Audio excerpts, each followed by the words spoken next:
Tom Brady has officially retired again for good.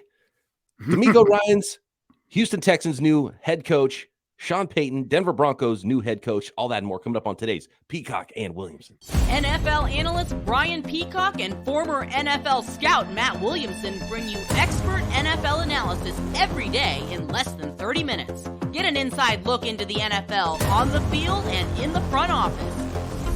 With elite breakdowns, next-level analysis, and in-depth information only for the real NFL fans. This is Peacock and Williamson, and it starts now.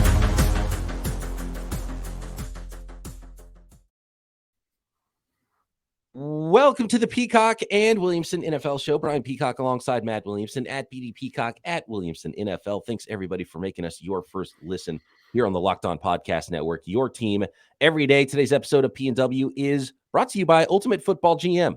Ever dreamed of becoming an NFL GM and managing your football franchise?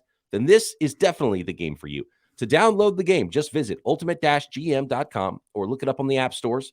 Our listeners get a 100% free boost to their franchise in the game with using promo code Locked On, all caps, in the game, Ultimate Football GM.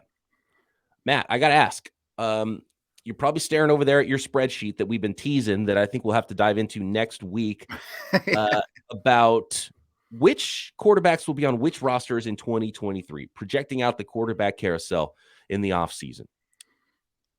I have a feeling this Tom Brady retirement screws it up, and I have a feeling every single day there's going to be something in the news that changes the names of the teams on that spreadsheet for you, and I'm going to do mine as well, and it's always a fun exercise, and I can't wait to get into that episode. But Tom Brady is retiring again. This time he says for good, as he filmed himself on the beach, put it out there on social media. Tom Brady has retired, and obviously, you know, statistically, championships, the greatest of all time quarterback, and all that stuff. And we kind of went through this last year with Tom Brady. But you think this is like, do you think somebody could still talk him out, or do you think it's done? Because he felt a lot more done on the field this time than last time.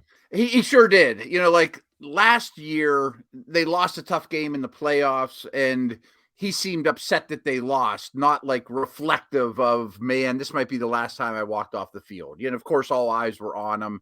The team was better then. You knew he was going back to Tampa. It wasn't going to be a free agent. There wasn't going to be a change of scenery, but you knew things would be a little different in Tampa. Gronk and AB and those guys that were there for the run were probably not going to be back. This year, it kind of had this look like, man, I don't want to be that athlete that sticks around a year too long.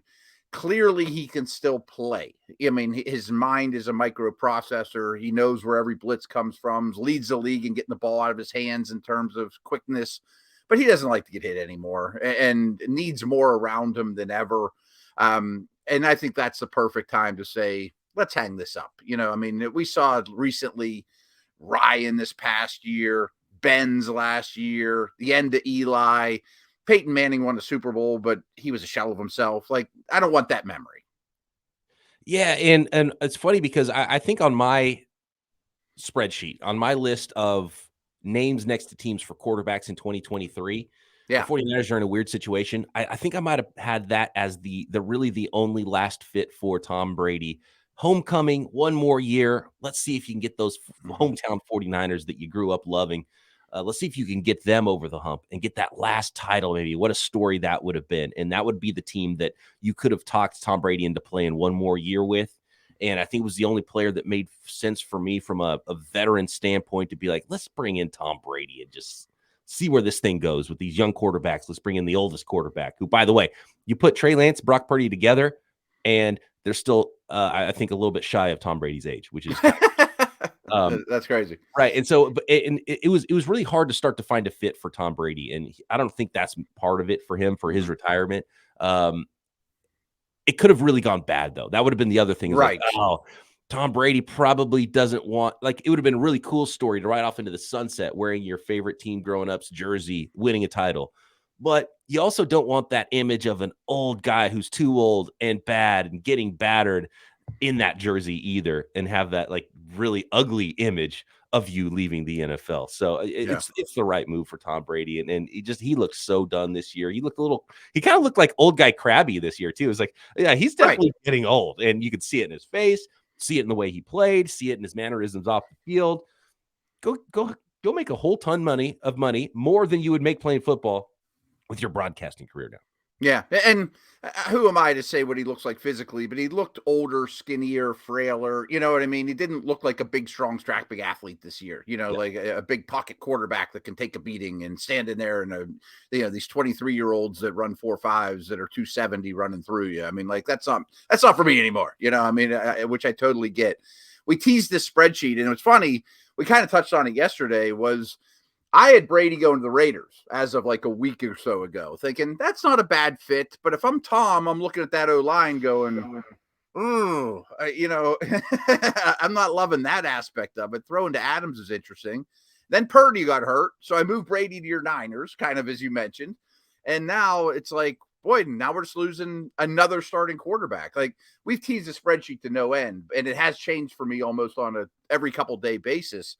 But now I looked at it and thought, man, we're about 3 or 4 starters short in a 32-team league. And I'm counting rookies as starters, Young and Stroud and those guys. And now we're even one shorter. Like, is Jacoby Brissett going to be a starter? Is Darnold going to be a starter? It's a possibility. We can reflect all day long on the greatness of Tom Brady's career. But some of these other aspects are more interesting to me. I mean, I know he's got a ton of rings in every record. I think everybody knows that. There was a famous New York radio guy, Mike Francesa. I don't know if you ever listened to him. Not my style. The whole New York radio thing is funny to me. New York media.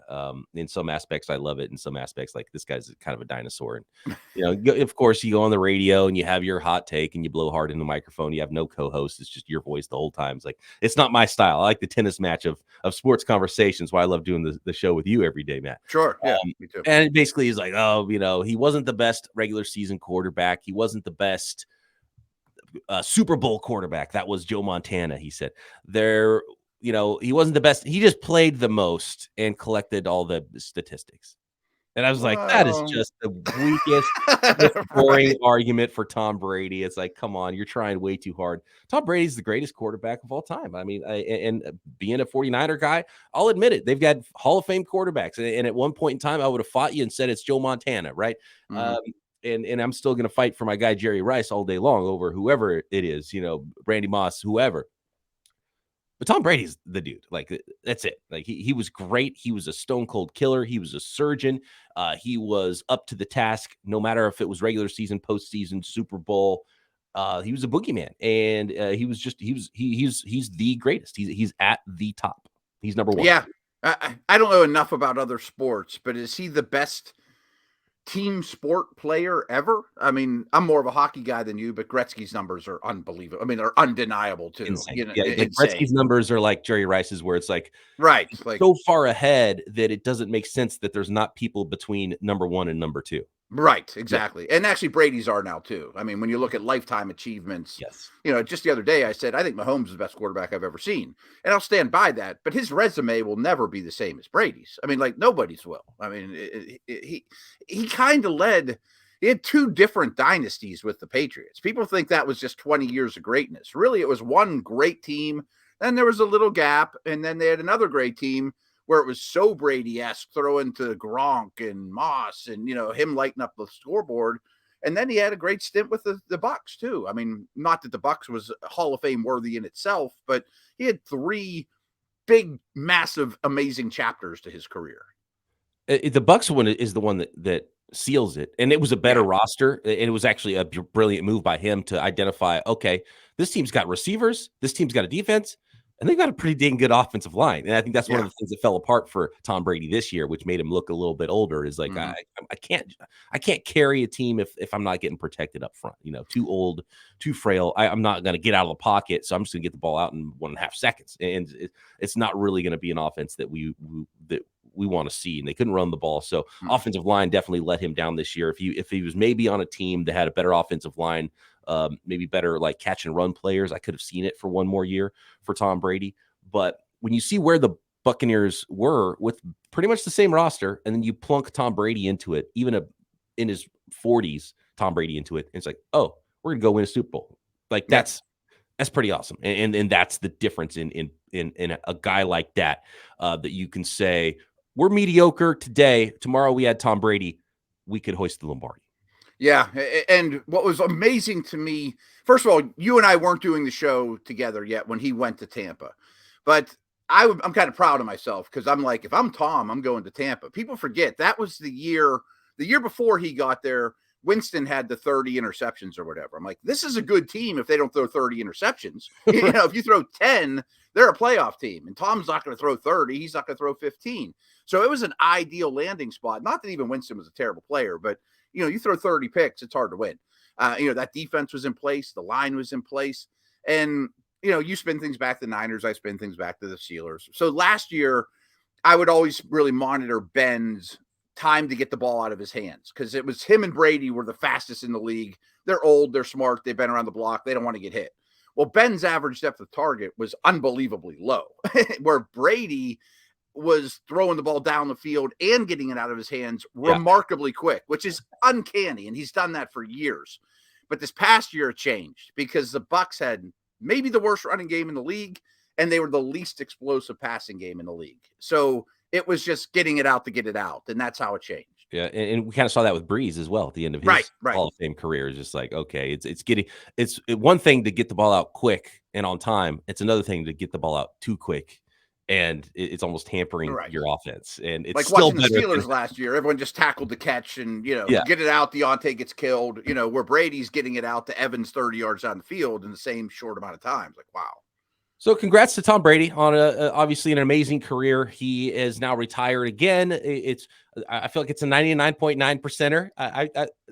I would not be at all shocked if he comes back, if something talks him into it, because this is a, you know, sleeps on it. You know, he could change his mind again, and we'll see. But as of now, congrats to Tom Brady. He is now not going to have another season at age 46. Pretty remarkable. He's played. I don't know if you caught this, but he retired on February 1st, 2022 and February 1st, 2023.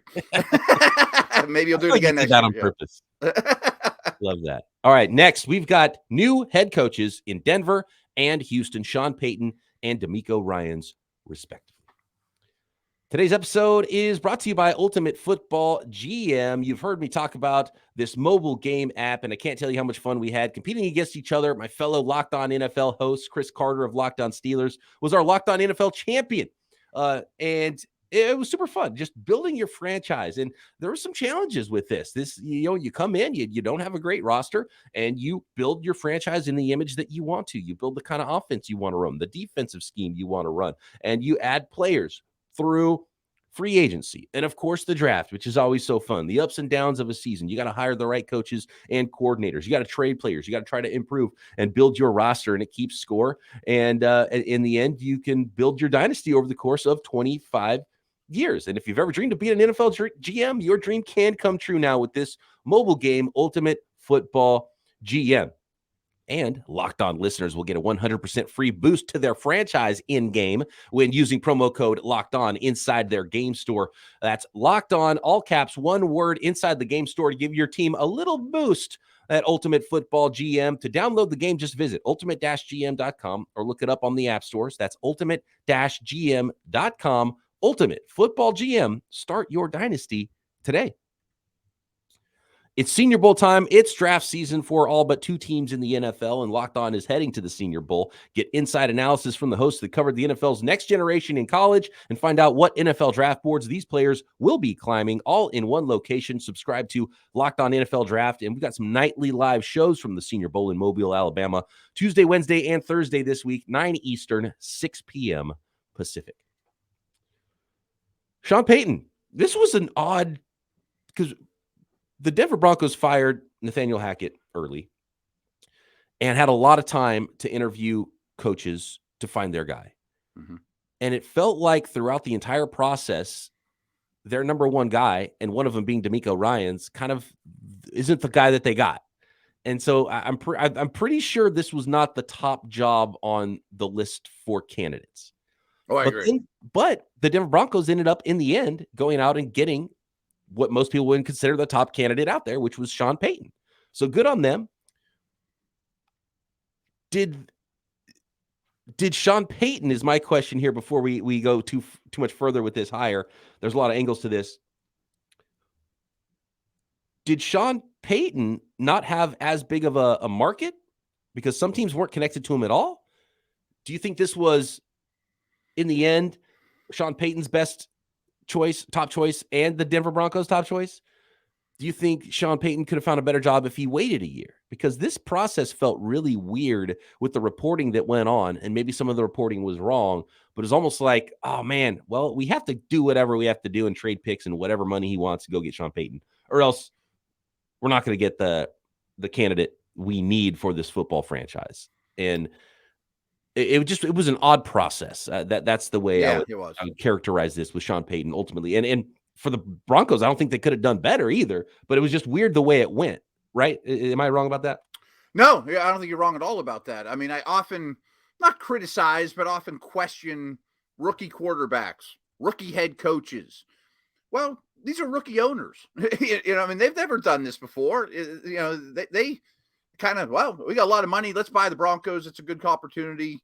Maybe we'll get this Rodgers character. There's a new head coach, somebody hired, I don't know if he's good or bad. We'll see.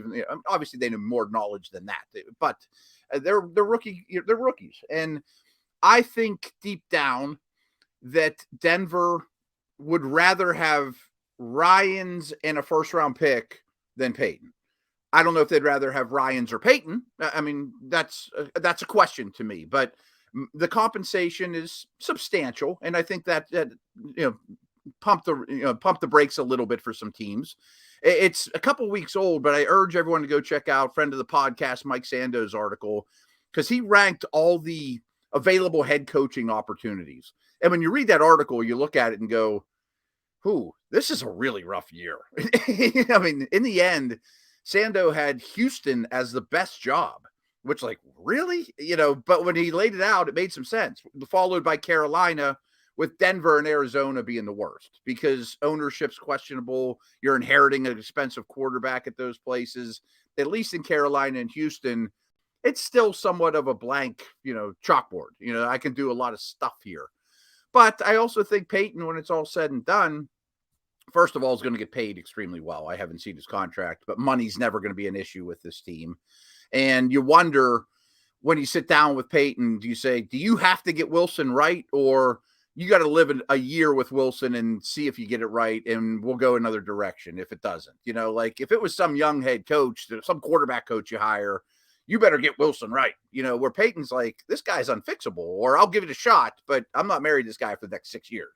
Yeah, exactly. Sean Payton's going to be signed for 6 years, and once the contract can be gotten out of by the Denver Broncos, that's the amount of time that Russell Wilson has to prove to Sean Payton that he is the guy going forward. But they don't have a first round pick anymore. They didn't have one originally because of Russell Wilson. Then they got one back for trading Bradley Chubb to Miami, and now they've given that back to the New Orleans Saints. More on the Saints in a minute. So they don't have a first round pick. It's like, how are you going to find that quarterback? So you're married for sure in the short term to Russell Wilson, who's been a good player throughout his career. So I'm sure Sean Payton's like, he can't be that bad, right? I can get more out of him than the last staff did. And so we'll see what this ends up looking like. And I tend to agree with that. And I think there was a lot of things.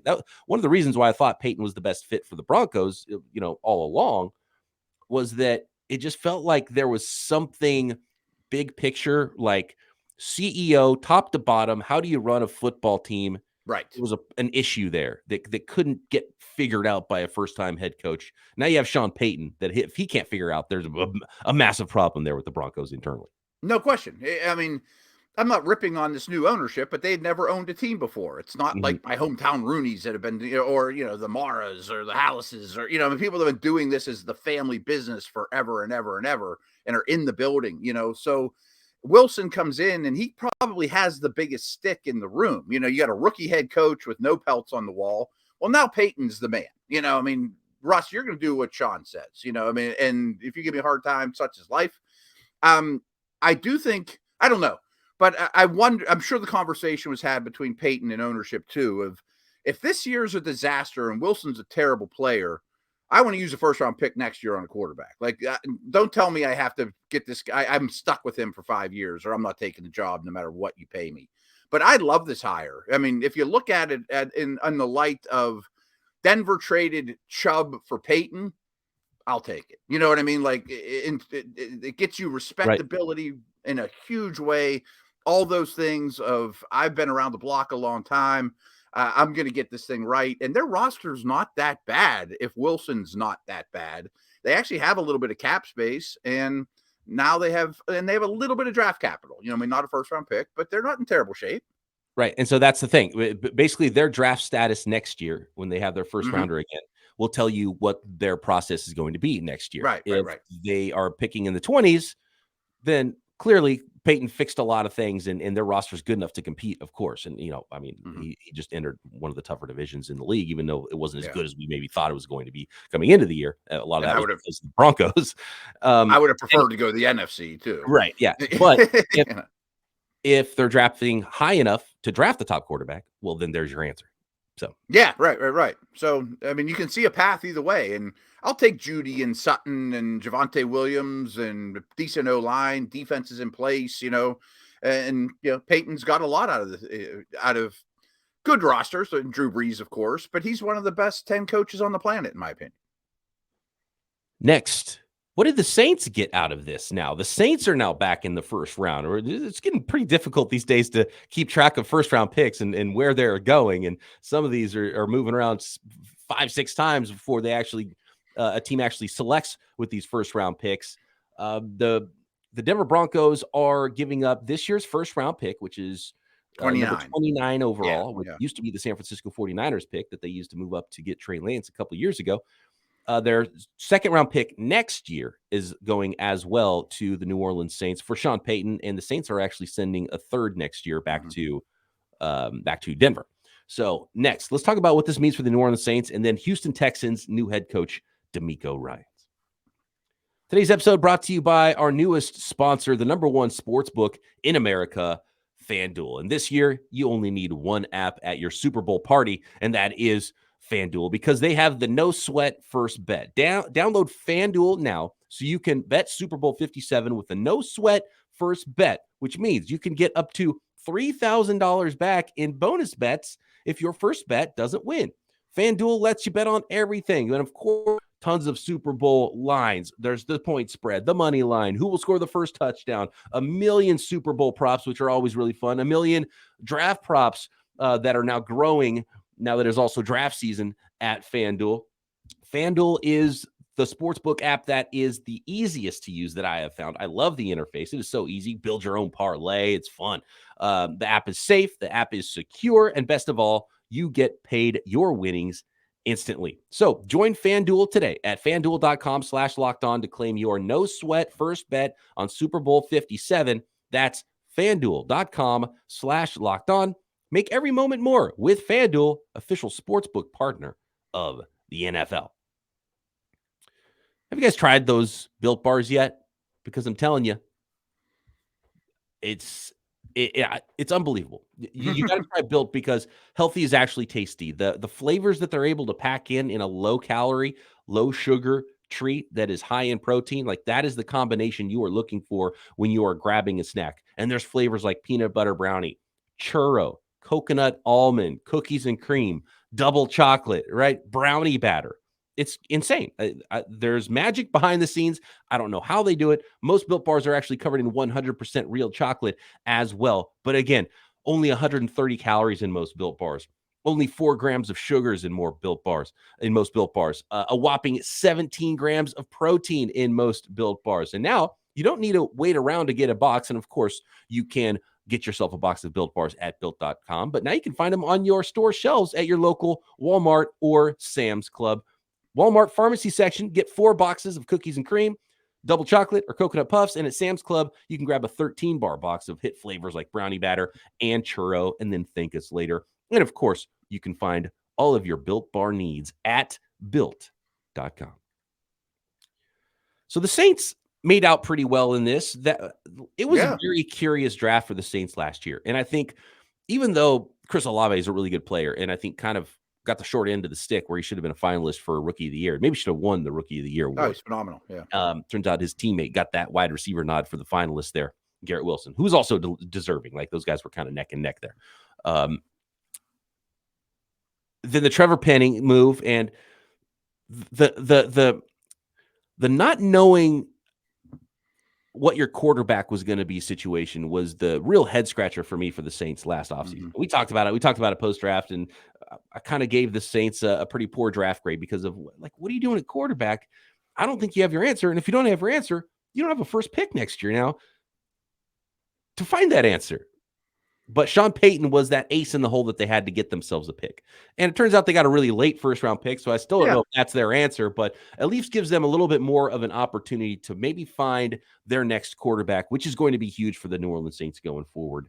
And the post-Sean Payton era, I think, takes a big boost here because of Sean Payton getting that job in Denver. Now the Saints have a first-round pick, a little more to work with to find their next quarterback, which is really A, B, and C to-do list for the Saints in the offseason. 100%. And every year I go, boy, this is the year the Saints are going to have to cash in their chips and sell all their dudes, and salary cap's going to come to get them. Bills are due. I think that's a load of crap, Williamson. You know, it's always Mardi Gras in New Orleans. They don't care about the hangover at all. We're going to party it up. And I think this is like the dude at the bar that, should I have another? Yeah, let's have another. You know, we just got a first-round pick.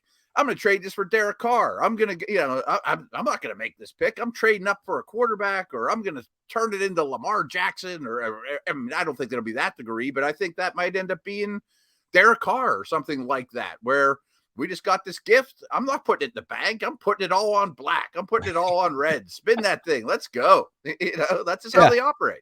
I love that analogy at the bar. It's like, hey guys, I got to go. The babysitter's, you know, time's up, and then just like, hold on, let me early one tomorrow. Yeah, you call the babysitter, and the babysitter's like, oh, I can stay all night. And you're like, hey guys, guess what? Here we go. Another round. Babysitter's gonna stay over. Yeah. So there's a lot more options now for the Saints, and it was really important for them. And I don't know how it's going to go for the Saints, but obviously in that division now, no Tom Brady, and you get yourself a quarterback. You're in it, right? Yeah. Yep. DeMeco Ryans going to the Houston Texans. And love it. I love this hire for the Texans. I thought for a moment that maybe DeMeco Ryans was using the Texans to get more money from the Broncos because of all the reporting that Broncos were the first choice. But, you know, as we talked about in Sando's article, if you believe in ownership and Nick Caserio, the GM, this was the best job because it's a blank slate. And they can't possibly fire another coach, one and done, right? And right. I think they signed him a 6-year deal too. Right. And DeMeco Ryans is a much different hire than the last two hires for the Houston Texans. This is a long-term hire. This is a look-ahead hire where the other ones were like, I don't know what to do right now, so let's get a head coach for the time being. And I feel like the Arizona Cardinals are almost in that where it's like, who wants that job? What candidates are left? I don't know what the Saints or what the Cardinals are going to do. And clearly it seems like it's the worst job out there according to candidates. But when you consider the Houston Texans here, I think they got a really good, young, up-and-coming coach that can coach defensive players, can coordinate a defense, and just has that aura that when you hear him speak, when you look at him on the sideline, like, yeah, you know what? I will follow that guy into the fire. Oh, you absolutely get that. And I think he was clearly the best candidate that isn't yet to be a head coach. Maybe the best candidate overall, or the best non-Sean Payton candidate, of everybody, the most desirable, very, very bright, very energetic, as you know. You can see the defense responds to him unbelievably well. I think his history with the organization and the city is important as well. I mean, he had a very good career there.